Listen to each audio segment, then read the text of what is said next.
Don't you feel good? I mean, don't you just feel good after seeing this?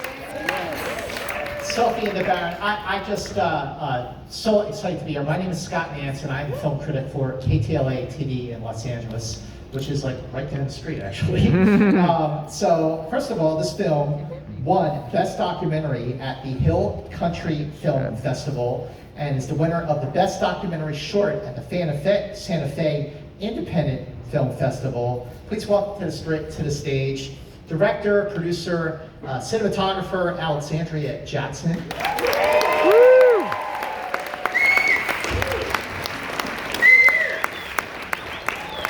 And please welcome the lovely and extremely talented Sophie Kipner. Yeah!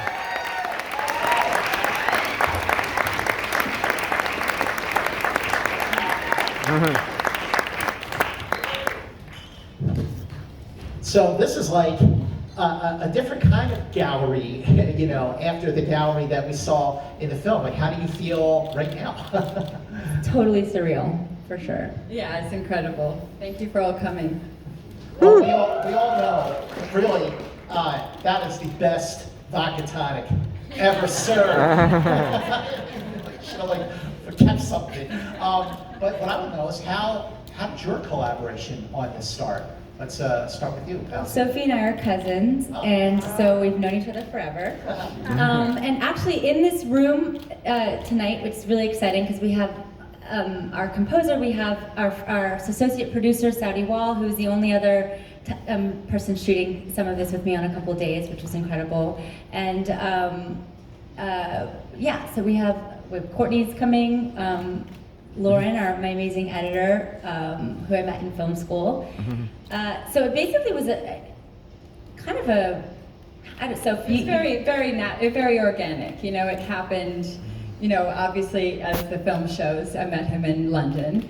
And then when he came out and we were sort of starting this collaboration, and Alex was there, you know, seeing what was going on. So I bring up all the friends because it sort of was fortuitous. It kind of happened really naturally, and yeah, there was I think there wasn't a plan of what would happen, and I think, you know, Alex has been, ever since I remember her whole life, has always had a camera in her hand and documented things, and so it was very natural for her to just start you know, documenting what was going on, and Baron and I being in the room, and our relationship, I think it just sort of happened where her eye, I mean, she's trained, she went to film school and has worked on lots of projects.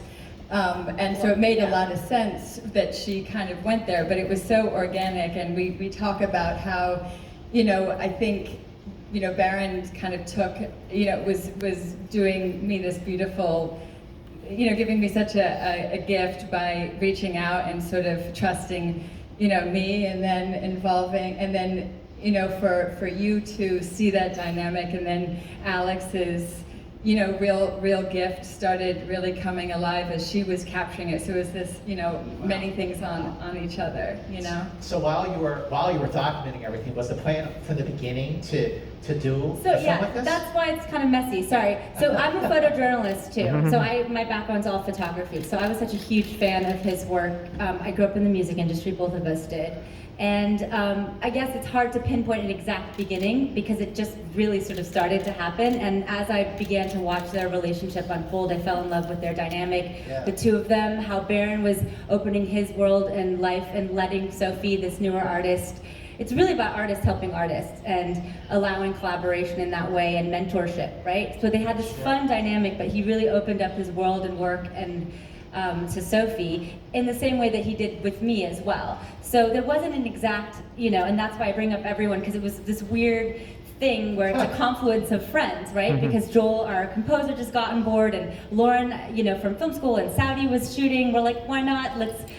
She's like, we should get this down, you know. And so we just started to do it, and then of course, a couple days into it, I started to see a really beautiful story, and that's when I really drove it and kept at it and said, you know, no guys, we need to keep filming this. I flew up to Santa Fe. No, we need to keep this going.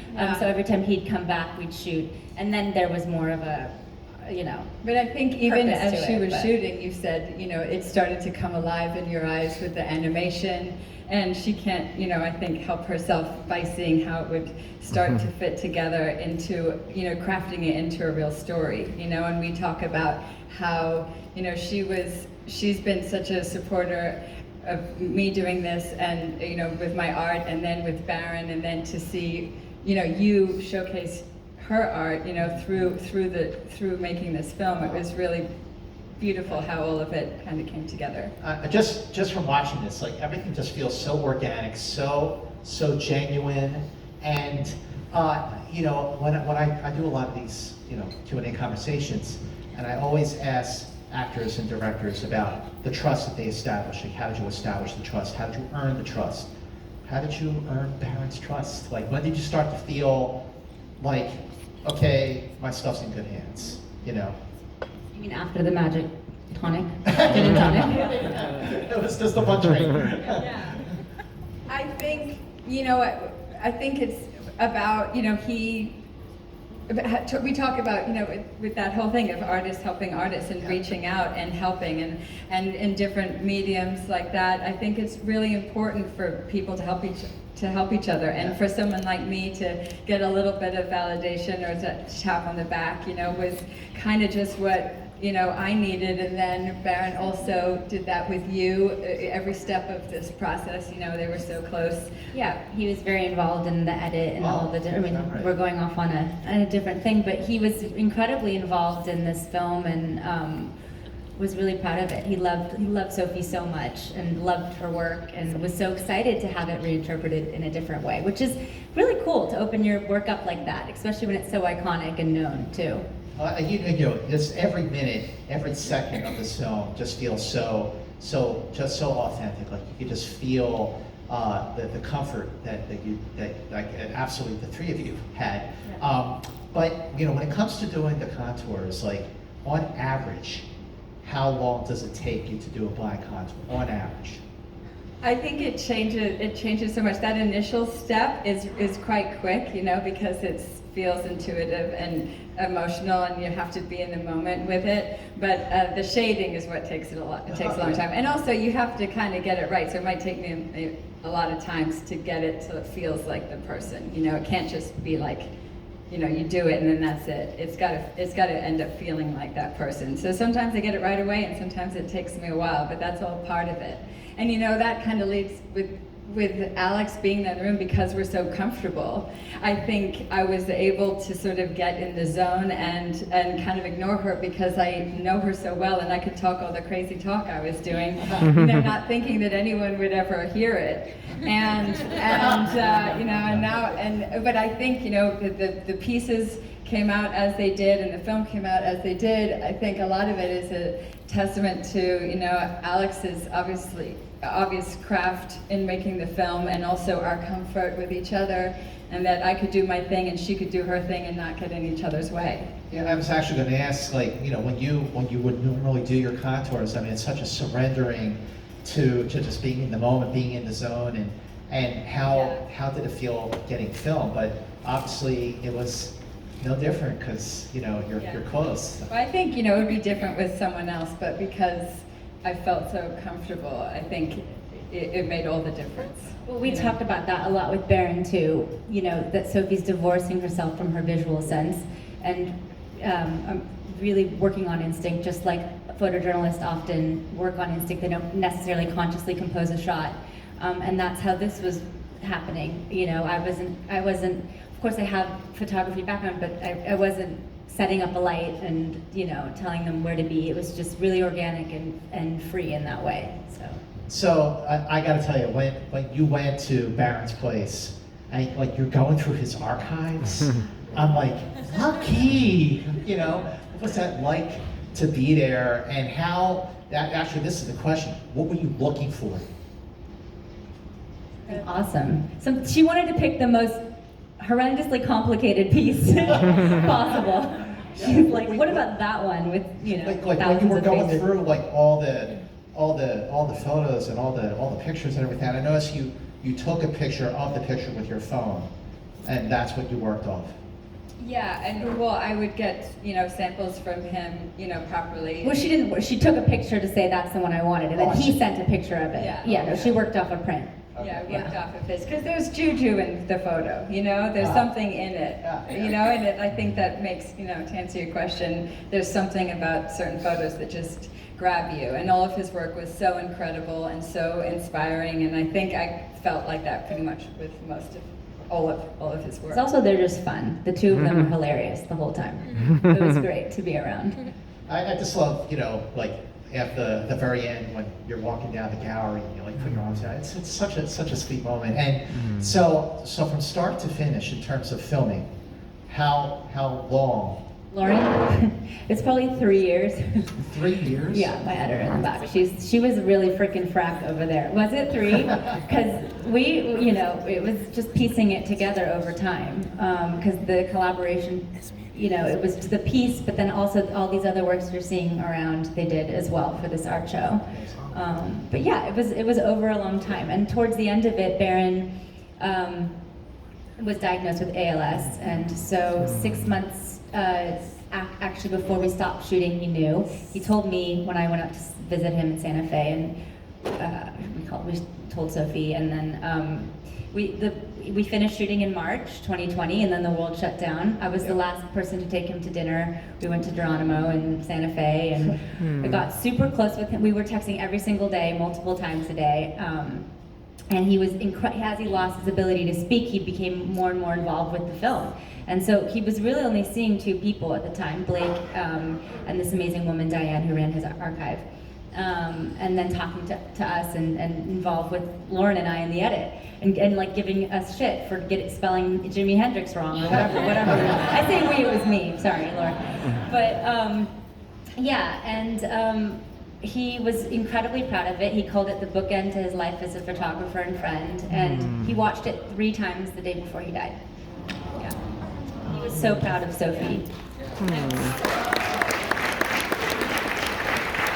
Yeah, it was really special to know that he loved it so much, and he was so involved throughout every step. So it was beautiful to see. Wow. So 3 years. And Lauren Brown. Lauren, are you here? Hi, Lauren.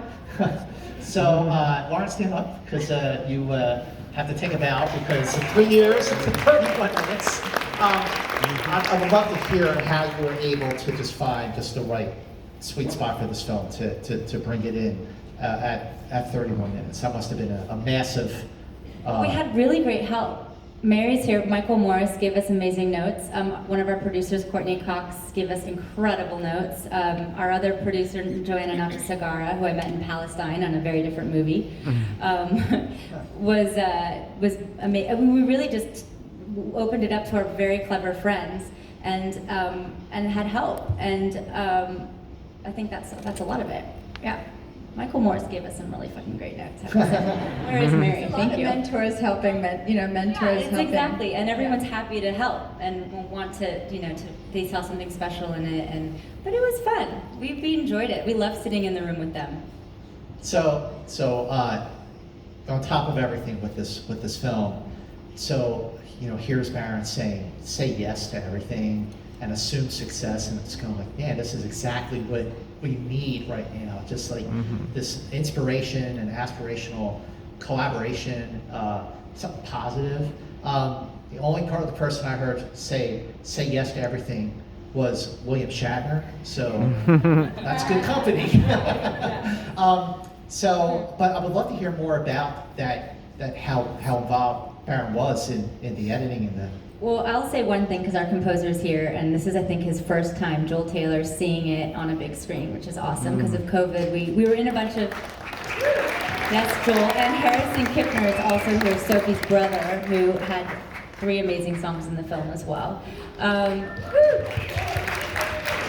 But on a moment's notice is terrific. Well, I wanted to say that Baron cried at the end of the film every time. He loved that song so much, and he just got hit by it. Yeah, it gets me every time. I've seen it a lot. It's obvious how you can see how much Baron inspired you. How do you feel like you inspired him? Ooh. Yeah, that's a good That's a great question. You know, she gave him a new lease on life. Yeah. Her reinterpretation of his work really, I mean, COVID sucks, sucked and sucks, continues to suck. And they were, he got to hang out with Sophie all the time, you know, and was really, and loved what she was doing with it. He really did. It was something new out of something old and iconic, you know? I just loved, and I was just so in love with his work, you know, as we all were, everyone involved with it was, and I think, you know, giving attention, I mean, he's had such an incredible career, and his work still continues, you know, to live on, and especially with this beautiful film, it will be able to do so, and even more, you know, through other channels and other ways, and I think he was excited about that. You know, we're able to sort of really explore his archives and what he had done, and talking about all of his incredible stories and adventures. It was so exciting to be around, and I think we all just fed off of each other, you know. Were there any photos, like when you were going through his archive, because you picked, what, 25? Ultimately that you did? Well, for your none gallery? of his. It was, the show included other works that I had that weren't only Oh, I his. see. Yeah, it was a collection of his that were part of the show. Gotcha, Yeah. gotcha. So were there any photos that like you almost like did and like, no, I'll do these. I've got my hands full with these others. Yeah, like some of them, I did a Taj Mahal one that I love Taj Mahal and I loved the photo, but I didn't quite get it right. It was kind of an interesting back and forth where, you know, that was part of the collaboration, you know, but it didn't quite work. And Oh, is that what you mean? There was one that he was actually confused about. Oh, So yeah. is that the Jimi Hendrix right there, over there, that shot Sophie chose to reinterpret, and he thought he had also shot the most famous Jimmy photo ever of him wailing with the guitar, with him sort of an O, yeah, you know, an and that ecstasy. orgasmic kind of mid, Yeah, whatever. that's the one that Baron thought she was doing. Oh, I see. And actually she was doing this one. And so he was like, I don't know, I love everything you're doing, but it's not quite, like it's just missing. And then when you realize, oh, it wasn't even the one that you were Yeah, doing, it yeah. was this fun. He's like, the mouth is different. The mouth doesn't feel quite right. And I was like, no, I feel like he's having a relation. You know, he's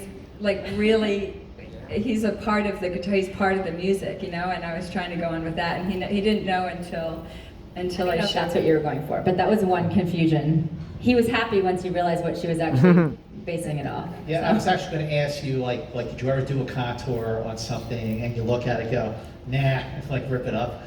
Yeah, or paint over it a lot. Yeah. That happens. But so you said that doing this gave Baron a new lease on life, and you just see how up he was. How did working with him give your creativity a new lease? You know what I mean? I mean, look where we are. Thanks, Baron. That's true. It's literally Baron puppeteering this whole thing. Yeah, I think he gives you permission to go for it, you know, and to not feel, you know, to not get so heady, you know, to just be in the moment. He inspires you, and I think, you know, we all kind of need permission sometimes to do that and to just go for it. And he was so encouraging to both of us, and I think that really helps. It allows you to create from a different place. Which you guys will be able to try very soon. We have some blank contouring activities for afterwards. Whoa. Okay, thank you. No. The last question really is, how do you hope this inspires everyone who sees it? What's the takeaway that you hope people get from watching Sophie and The Baron? I think reaching out and, you know, collaborating. You know, Assume success and call me soon. Yeah. Yeah, it's important. Collaboration is important in lots of different areas of you know, life and creating. And I think he's inspired us to do that, and hopefully the film inspires other people to do that as well. You know, watching this, you know, I mean, I know who Baron is, and I, you know, could look at so many rock photos and just go, yeah, that's Baron, for sure. So, but when you're watching this, what do you discover about yourself? Good questions. I think I noticed that I go all over the place with what I'm talking about. I'm bossy. That's not news to me, but. Yeah, I was kind of, it's interesting. I mean, I never thought I would see myself in the middle of doing what I'm doing, you know. It definitely looks like I'm in a weird trance, you know. Do you, kinda weird. like, since you started seeing yourself in the zone, like, when you're back in the zone doing your next contour, are you, like, aware of, yeah, I'm doing that thing that I saw myself doing in the edit? Well, usually no one's around me, so I feel like I'm not conscious of it. But if she's around, I still can sort of get into it. But I think with other people, you know, I would get quite nervous. You know, it takes you out of the moment a little bit, you know, or then you become aware of yourself. How proud are both of you that not only that you have this wonderful film, but that you just had this whole experience to work together, to work with Baron? Coolest thing in the world. I mean, who gets to do a movie with all their best friends? Weird. We're so lucky. Yeah, I feel the same way. I feel like that from the beginning it was about saying yes to things, and then look what's happened, and the fact that it's got this life and it's getting out in the world and people are getting to see it. It's so cool, and like what Alex said, to get to hang out with people who you love and everyone coming together to make something amazing is pretty cool. Gin and tonics for everybody. Ladies and gentlemen, thank you so much, Alexandra. Really, we're gonna blind concert. Please try it. It's so fun.